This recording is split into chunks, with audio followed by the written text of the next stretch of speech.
আসসালামু আলাইকুম। সেহরি খাওয়া শেষের দিকে আমরা পানির মগ নিয়ে বসেই থাকি। যতক্ষণ না শেষ সময় আসে ততক্ষণ পানি খাওয়া চলতে থাকে। অনেকে ভাবেন সেহরিতে অতিরিক্ত পানি খেয়ে নিলে সারাদিন পানি পিপাসা লাগবে না, কিন্তু তা হতে পারে আপনার হজমের সমস্যা। বিশেষজ্ঞরা বলছেন এ সময় পানি খেলেও তা একবারে বেশি খাওয়া যাবে না, ধাপে ধাপে খেতে হবে। তবে পানি যে খেতে হবে তা নয়, আপনি ফলের রস খেতে পারেন, দুধ খেতে পারেন।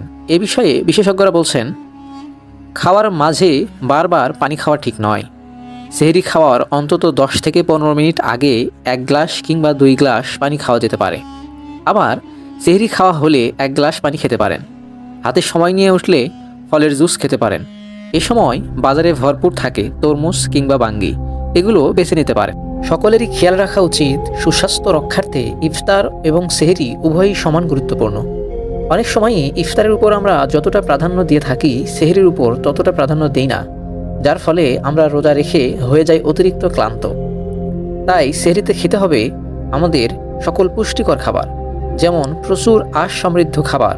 যেসব খাবার প্রচুর পরিমাণ আঁশ সমৃদ্ধ সেগুলো শোষণ করে নিতে শরীর বেশি সময় নেয়। ফলশ্রুতিতে রোজা রাখা অবস্থায় অতিরিক্ত সময়ের জন্য শরীর থাকে শক্ত সামর্থ্য এবং খিদে কম পায়। কলা, আম, গাজর, আপেল, বাদাম, ডাল হতে পারে আঁশ সমৃদ্ধ খাবারের উদাহরণ। এছাড়াও রয়েছে কার্বোহাইড্রেট সমৃদ্ধ খাবার। রোজা রাখা অবস্থায় আপনার দেহে পর্যাপ্ত কার্বোহাইড্রেটের জুড়ি নেই।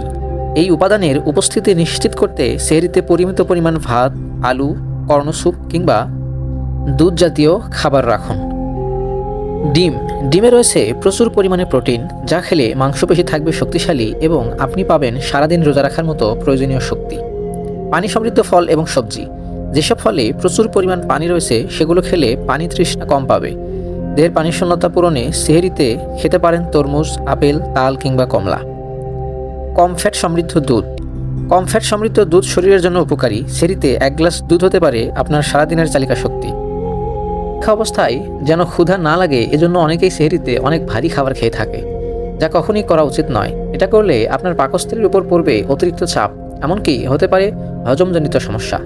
এছাড়াও ক্যাফেইন জনিত যে ড্রিঙ্কসগুলো রয়েছে সেগুলো থেকে আমাদের বিরত থাকতে হবে, যেমন চা, কফি খাওয়া থেকে। ক্যাফেইন সমৃদ্ধ পানীয় আপনার তৃষ্ণা এবং শরীরের তাপমাত্রাকে আরও বাড়িয়ে দিবে। পরিশেষে সবাই রমজানে পরিমিত পরিমাণে সুষম খাদ্য গ্রহণ করবেন, এটাই প্রত্যাশা থাকবে।